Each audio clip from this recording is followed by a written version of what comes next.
Justice Minister Sergio Moro was widely regarded as Brazil's anti-corruption. O site Intercept divulgou trechos de conversas entre Moro quando era juiz. Deputados da base do governo criticaram o jornalista americano abused his judicial function as part of a cabal commanding the actions of the prosecutors of car wash.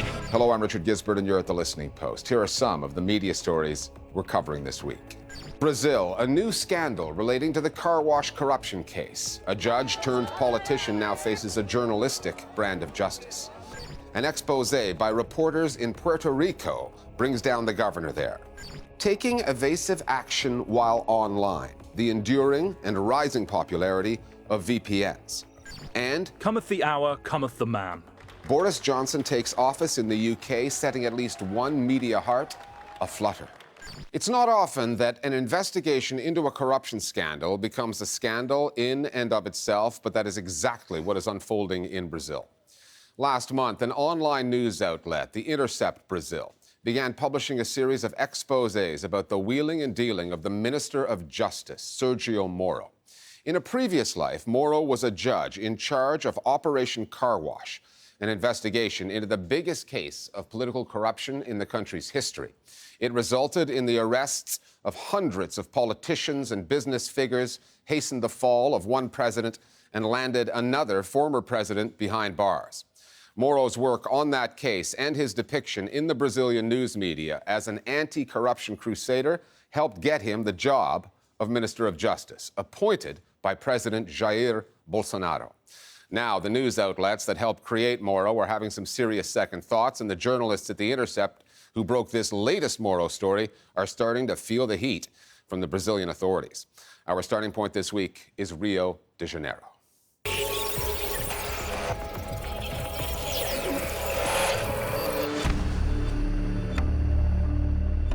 The cast of characters in this case of corruption is long, the terminology confusing, but the story is simple.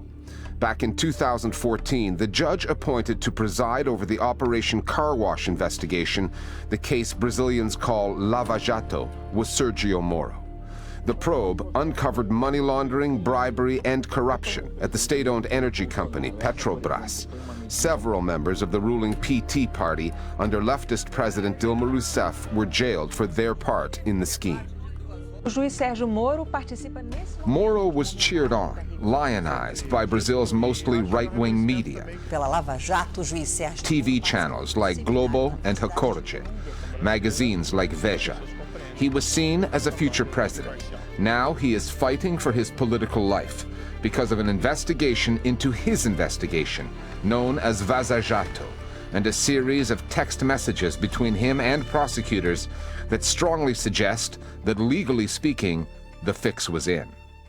The most important revelation is that Sergio Moro was in cahoots with the prosecution. It's entirely forbidden to have a judge who is in constant conversation with the prosecution in order to arrange outcomes. The media didn't create Moro the superhero, it just gave him visibility, put a flashlight on a judge who was indeed doing a rather heroic job by Brazilian standards. However, Sergio Moro did have a party ideology, and he was manipulating the investigations rather than taking a step back and being impartial, which is what we expect of a judge. Brazil found itself in a historic moment where it could clean itself up. And the media really bought into the image that Moro himself was constructing. They absorbed it. They deliberately boarded this ship because strategically it was good to join the right side, the side of the people fighting corruption. Sergio Moro's reputation as an anti-corruption crusader, scrubbing Brazil clean of graft, was demolished by The Intercept. Its secret Brazil archive includes leaked texts sent over the Telegram messaging app between Moro and prosecutors investigating the car wash case. The messages are explosive and potentially game-changing. They clearly show a judge legally required to be neutral, working with prosecutors, in some cases advising them on how to present various legal cases to him. They also appeared to confirm the suspicion that throughout the car wash investigation, Moro and the prosecution were trying to manipulate press coverage to turn it against members of the PT party. Moro's work engulfed the government of President Dilma Rousseff, hastened her downfall, and led to the jailing of Lula da Silva, her party colleague who pollsters considered the favorite to win the next presidential election. With Lula behind bars, legally prevented from running, a path was cleared for right-wing populist Jair Bolsonaro. He won last year's election. Bolsonaro then made Moro his Minister of Justice, which in light of all that collusion in the car wash case was the least he could do. What this whole Lava Jato campaign, as a media campaign, produced was a devaluation of institutional politics, of party politics in Brazil, to a degree in which the electorate became so skeptical that in the end they elected extreme right-wing outsider Bolsonaro. So Bolsonaro and his election should be seen as a product of this long campaign against institutional politics. Having contributed to the rise of an anti-politics, anti-establishment rhetoric that in the end did not just criminalize the left, but started to criminalize the whole of the political system and started to also weaken the legislative and the Congress powers, basically saying that we need someone from outside of politics to take this. So it very much paved the way for the rise of the right, the extreme right, and for Bolsonaro specifically. So it has had not just political implications, it's had political, economic, and social. Brazil's media system hasn't fared much better. The most powerful broadcaster in the country is Globo. It has a history of supporting right-wing governments, even the military dictatorship from 1964 to 85. 2015 ficou marcado pela Operação Lava Jato. Globo went all in on the car wash story, which was justified to an extent by the scale of the corruption. But the partisan tone of much of Globo's coverage rang alarm bells. Globo's coverage of the Vaza Jato leaks has been more selective and less exuberant. Veja is Brazil's best-selling news magazine, a right-wing publication that was pro-Moro and has now swung the other way, partnering with the Intercept on the leaks. Veja's change of tack followed a change in ownership. The media in Brazil is mostly private, and they all belong to traditional families, right? Powerful families. And on top of that, they are all conservative. Veja belonged to one of these traditional families. So until recently, Veja was some sort of Fox News in print, vitriolic journalism, right? They went bankrupt and they sold Veja to a businessman. And this guy apparently wants to give the news magazine a different orientation, editorial orientation. So I think that's the main reason that Veja is now collaborating with the Intercept. The reaction of the media was incredible. Lots of international outlets followed up on our reporting with articles of their own. But others, such as the Globo Group, made a point, especially in the first few days, to emphasize the perspective of the Justice Ministry and of Sergio Moro himself. Na semana passada, o ministro da Justiça, Sergio Moro, denunciou ter sido vítima de crime. O celular dele foi invadido por meio do aplicativo de mensagens Telegram. It presented all the possible things that could be wrong in our revelations. In Brazil, there exists a section of right-wing media that invested a lot in the car wash story, and there is no way they will ever let go of that narrative. We wrote to Globo and to Veja with questions on their approach to the Vaza Jato leaks. Veja declined to comment on its editorial about-face. Globo wrote back with a detailed defense of its coverage, especially the significant amount of airtime it has devoted to the legality of the journalism. This past Wednesday, a judge ordered the arrest of 4 people on charges of hacking Sergio Moro's phone. The 4 are accused of being the sources of the material. As Globo put it, it would be considered bad journalism in any part of the world, including in Qatar, to ignore that the cell phones of the authorities were hacked. Even though, back in March of 2016, when Moro released a tape of a private phone call between Dilma Rousseff and Lula da Silva, Globo was less concerned about the journalistic ethics. It ran with that story, as did Veja and so many other Brazilian news outlets. In a story of such magnitude as Vaza Jato, which involves the hacking of several authorities, including the most famous judge in Brazil, the current Minister of Justice, the biggest news, I believe, is not the content of the alleged conversations, but rather the hacking of these conversations. This is very serious. Well, much more serious was when Moro leaked a conversation between presidents. This was not in the public interest. Moro had the chance of a lifetime to go down in history as someone who has combated corruption. You had all the power at your disposal, all the media attention, all the public support. And no, instead of that, you chose a political project. You chose to align yourself to a particular group. Sergio Moro can complain all he wants about the latest leaks and the news coverage he now receives. But having done what he did, leaking information and manipulating the media, ostensibly in the name of justice, and been exposed by an act of journalism, he is no longer in a position to judge.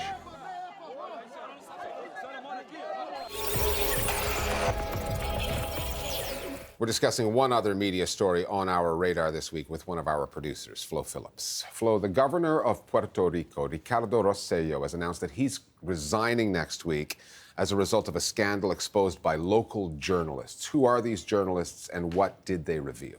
Richard, Rosselló's downfall is in large part a result of an exposé by Puerto Rico's Center for Investigative Journalism, the Centro de Periodismo Investigativo, or CPI. It's a not-for-profit news organization that relies on donations, similar to the American outlet ProPublica. It's produced a number of big stories over the years, but nothing quite like this one. On July 13th, CPI published nearly 900 pages of leaked messages, chats that, much like the story in Brazil, took place on Telegram between the governor and his inner circle.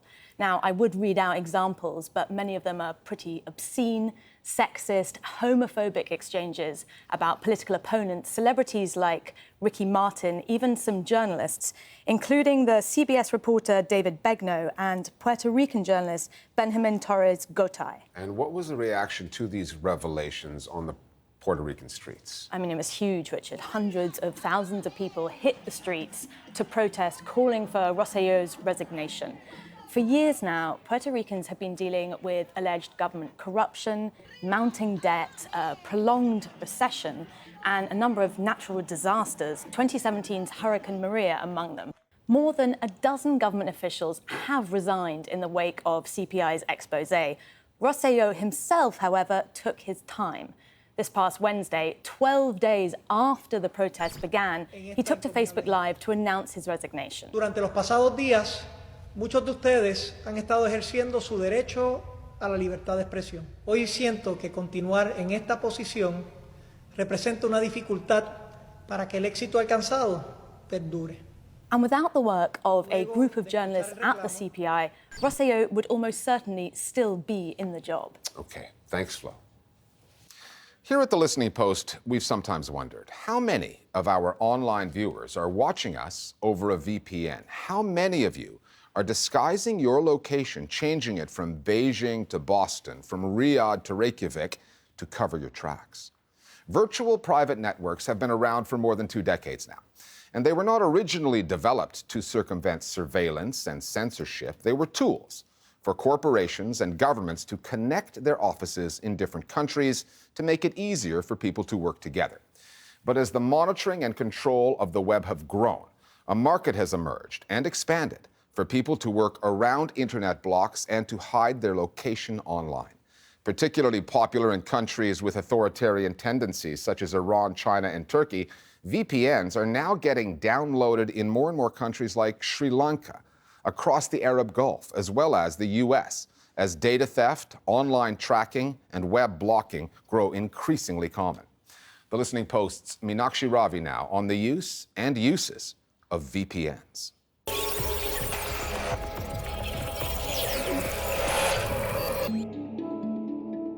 3 months ago in Sri Lanka, social media platforms, including Facebook, WhatsApp, Instagram, and YouTube, were suddenly inaccessible.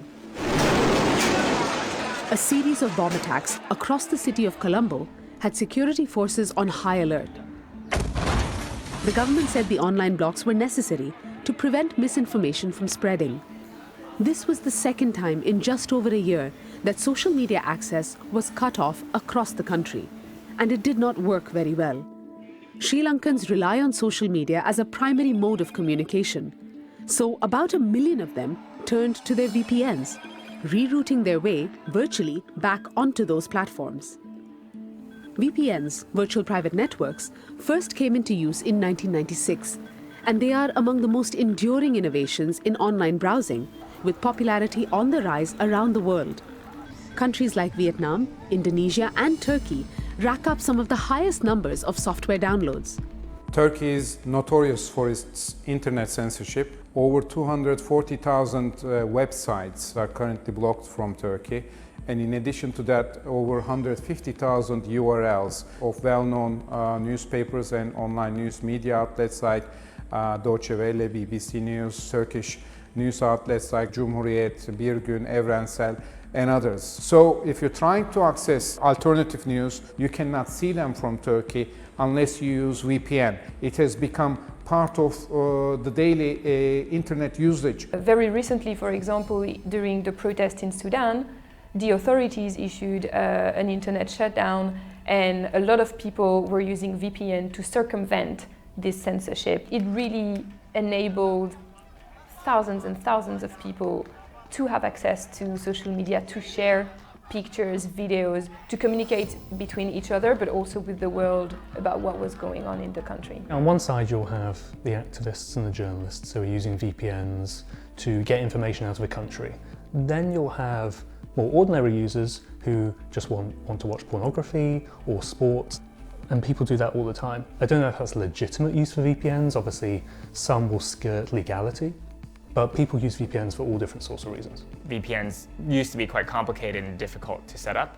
Now it's a matter of downloading an app, pushing a button, and even the best services are just a few dollars a month. So we certainly don't think it's a luxury. I don't think privacy and security is a luxury, so VPNs are no more a luxury than, saying, having a lock on your front door. Over the last few years, the number of VPN services has boomed. NordVPN, Hotspot Shield, ExpressVPN, TunnelBear, CyberGhost. These are just a few of the most popular names on the market. While each VPN says it offers something different, the underlying principle is the same for all of them. It's about setting up an intermediary, a distant one, between you and the website you want to access.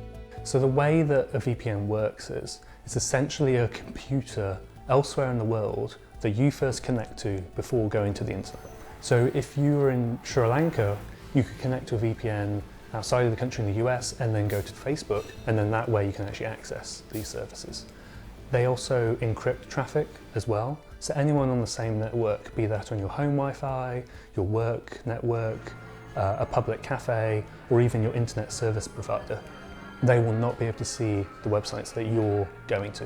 It protects that as well. An effective VPN, first, is a VPN that works, because not all VPN work in every country. Some countries actually block access to VPNs. And secondly, it's a VPN that is secure. It means that the channel of communications and the information that transits between you and the VPN is encrypted. It means that they don't use that information or share that information with third parties. One, you want to make sure that they have strong encryption protocols, since encryption is the key way that VPNs protect your security. Secondly, you want to make sure that a VPN has the right policies and measures in place to ensure that none of your internet activity is logged on a VPN itself or the VPN server itself, making sure that you're not exposing yourself to additional risks when you use a VPN. The jump in VPN use hasn't gone unnoticed by governments. In countries like Belarus, Iran, Oman, and Russia, for instance, VPNs are subject to heavy restrictions. There are even some laws in place banning them. Increasingly, VPNs are coming onto authorities' radars and getting targeted. In Turkey, VPN usage is not criminalized, so it is not illegal to use VPN services. However, Turkey amended its internet law in February 2014, and there's a provision which states that the authorities could request access blocking to VPN services. Several of these well-known VPN services are inaccessible from Turkey, and if you manage to access their websites and have an account with them, then they don't work. In China, for example, a number of VPNs don't work, and they were actually, at some point, China was saying that it would ban all VPNs, and they did remove a lot of VPNs from the Apple Store and Google Play and so on. However, banning all VPNs would also affect the economy of a country. It would affect how a number of businesses can actually operate in a country. So it wouldn't be really wise for a government to ban all VPN, but it is indeed a concern that especially the most efficient VPNs or the most secure or rights-respecting VPN might be blocked. Chinese authorities aren't just blocking many foreign VPN services.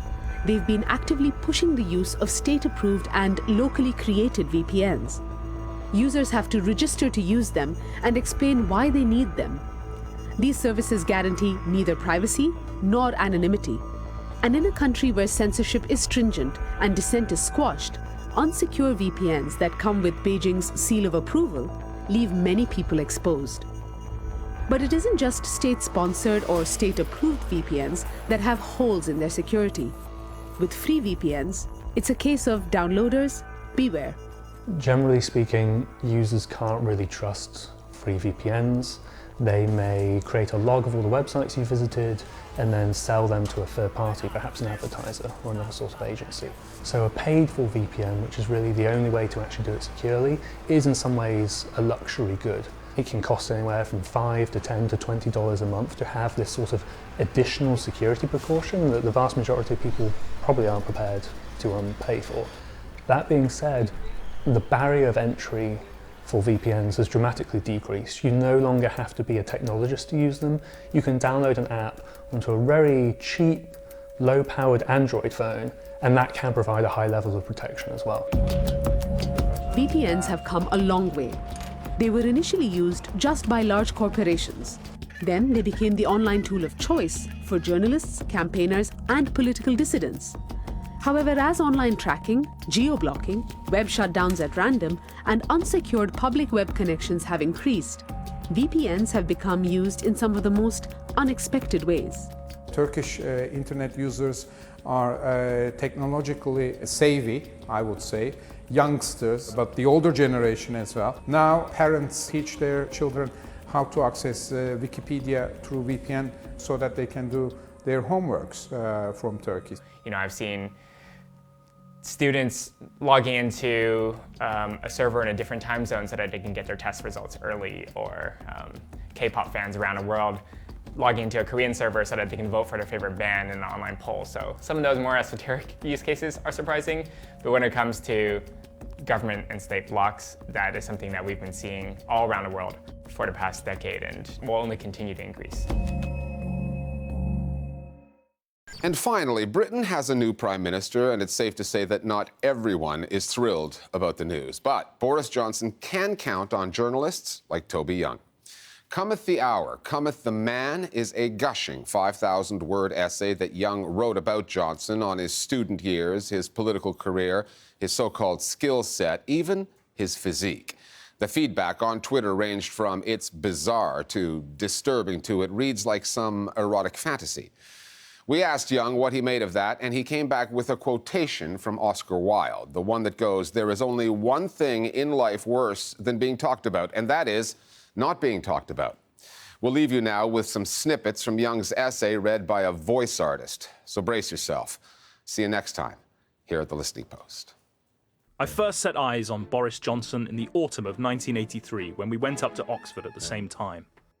With his huge mop of blonde hair, his tie askew and his shirt escaping from his trousers, he looked like an overgrown schoolboy. Yet with his imposing physical build, his thick neck and his broad Germanic forehead, there was also something of Nietzsche's Übermensch about him. You could imagine him in lederhosen wandering through the Black Forest with an axe over his shoulder, looking for ogres to kill. This same combination, a state of advanced dishevelment and a sense of coiled strength, of an almost tangible will to power, was even more pronounced in his way of speaking. In Boris, I finally encountered the real Oxford, the Platonic ideal. Britain's veteran political commentators are, for the most part, pessimistic about Boris's premiership. The rational part of my brain is still full of doubts and uncertainties, but at a more primitive level, a level impervious to reason, I cannot help but believe. From the first moment I saw him, I felt I was in the presence of someone special. The next 3 months will reveal whether that was a historical premonition or a sophomoric illusion.